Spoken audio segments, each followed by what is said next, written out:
Welcome back to What Arty Noobs with General Disturbance. This is an Object 140.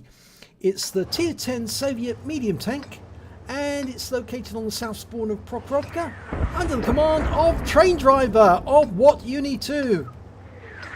Now this tank is a replacement tank for the T-54. It's one of the designs that was put forward.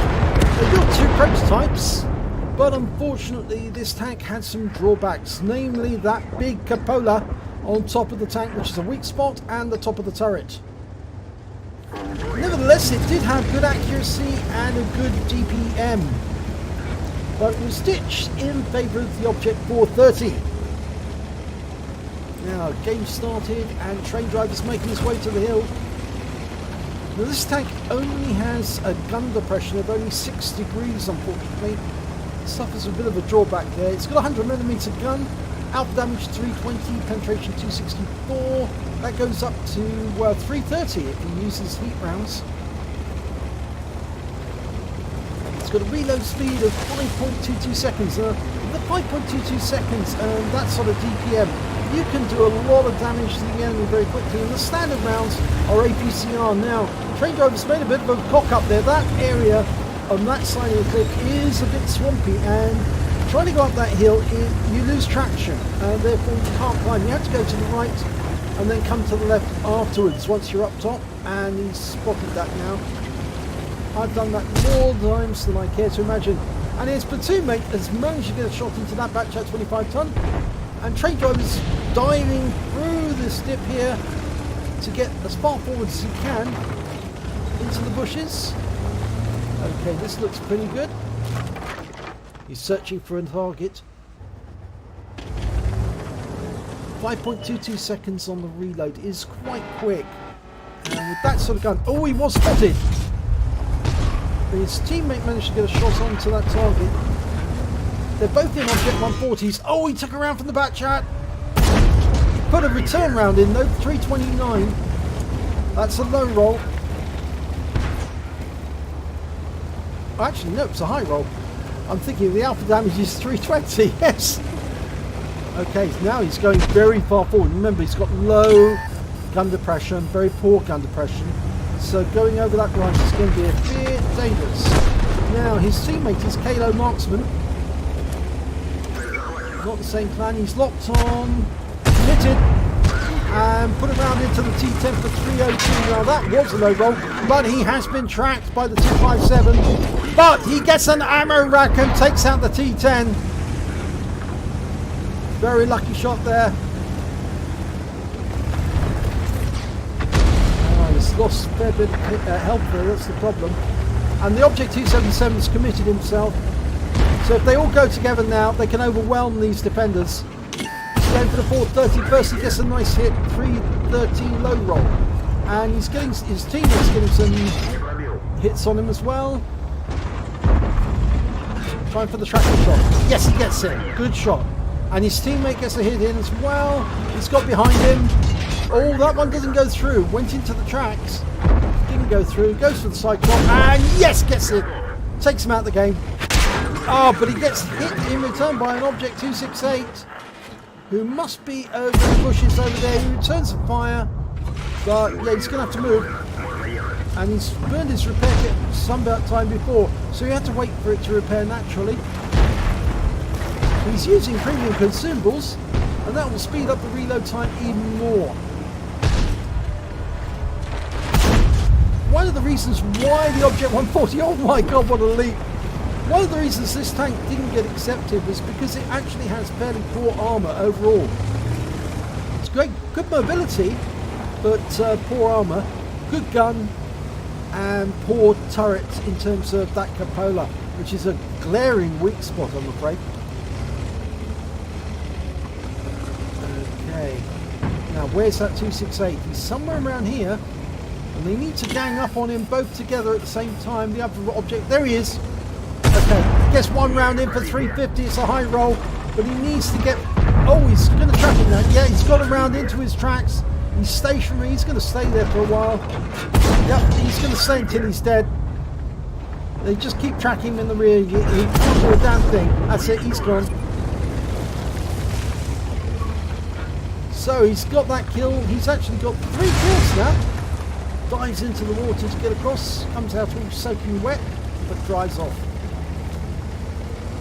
Okay, Callow Marksman is also moving up to the bank. He's just testing at the moment. Might be a good idea to let the 263 go over first. They're all just having a quick test. Oh, there's an Object 140 over there and it's a Unicum. But Traindriver's not going to be deterred about that. He's going to move ahead. Oh, but he takes a round from the back chat for 406. That hurt. He can get to this centre rocket under the defilade here, under the switch line. Now, can he put a round into that back? No, he's gone below the line. But he takes a round from the T49, and that looks like it was the 152mm.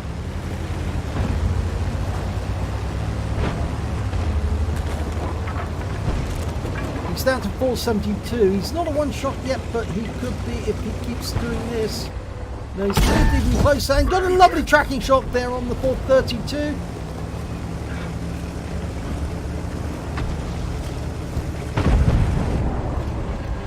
Get another shot on him, not yet. Oh, took a round from the other 432. I thought he would have gone for that one, but that 432 has been taken up by RE50.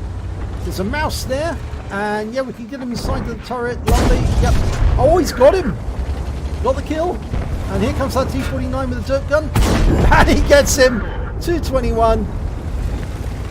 So he's now got 5 kills, and Callow Marksman's got 3, and Object 432's gone down. There's only one enemy remaining in this game. It's the M53, M55. He's probably over on the west side. Yeah, there he is, over in the corner. So a very aggressive game there by Traindriver. Certainly took it to the enemy, and he took a lot of risks, but he survived with 103 hit points. So let's have a look at the end of battle stats.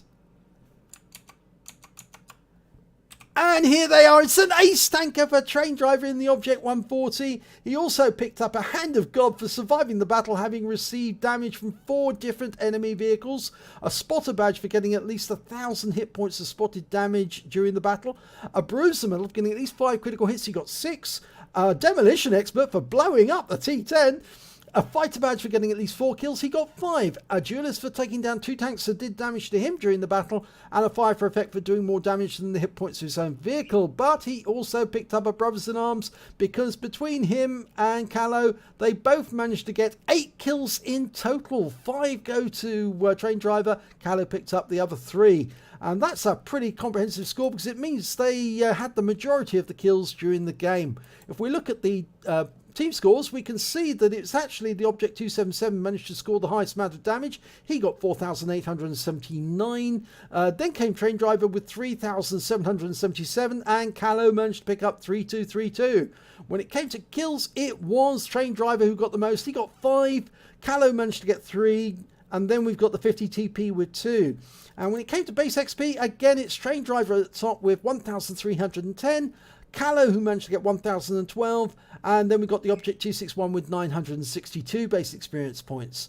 So, pretty good round there. Let's have a look at detail report. Well, he fired 20 rounds. He got 15 direct hits, 12 penetration, damage of 3,777 hit points. He received 6 hits from the enemy, 5 of them penetrations. That just proves what I was saying. Very weak armor on the Object 140. And 1 non-penetration, which I think went into the tracks. He also spotted 6 enemy vehicles, damaged 8 of the enemy, killed 5 of them, and did damage assistance of 6,211 hit points. And that's what contributed to him getting such a high score and the ace tanker. If we look at the credit side, on a premium count, he earned 96,675 credits from that battle, got 14,501 from personal mission payout, and after repair and ammunition resupply, and remember, he used mostly standard ammo throughout. In fact, I don't think I saw him switch to APCR or to premium ammo at all. He made a total of 65,967 credits on a tier 10 medium, and that is very good indeed. He received 1,965 XP, got 10,120 for a personal mission payout, and 393 for entering the battle in platoon, meaning he took away 12,478 experience points altogether from one battle. Now that was a very nice ace tanker, and it shows how good the Object 140 can be, so long as you keep away from the guns of the enemy. And Traindriver played it very, very aggressively indeed, but I think sometimes he was a bit lucky to get away with it, because you know, coming up as he did above that ridgeline several times, there were enemy tanks pointing at him from more than one direction, and they got the shots in, and unfortunately, you know, came out of the battle with very low hit points, but he was so aggressive that he took the battle to the enemy, and his team just piled on in after him, and it certainly worked. So good battle there, Traindriver. If you enjoyed that replay, please give it a like and do subscribe to our channel, and hopefully it'll be your replay that I'll be featuring in the next video.